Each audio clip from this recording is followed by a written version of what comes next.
And this video is for the Power Rangers Dino Fury. This is the Chromafury Saber. This is what the box looks like. And scan objects to change colors. That's the new feature on this Saber right here. Right at the bottom it has this button that once you press it up against something, it will scan the color. Okay, motion activated lights and sounds. Got the Power Rangers on the side here. Let's you can open and close this right here, the dinosaur head, the Dino Fury head. But let's press the button. Okay. Hit sounds. And press the button again to turn it off. Press it to turn it on. Okay, so let's scan this box right here. There you go. You got a green. Let's go with the yellow.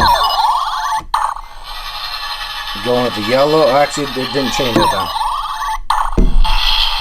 Okay, you got yellow. Let's go with red. Okay, you got red. And you can keep scanning whatever kind of color you want to scan. So that is for the Power Rangers Dino Fury Chromafury Saber.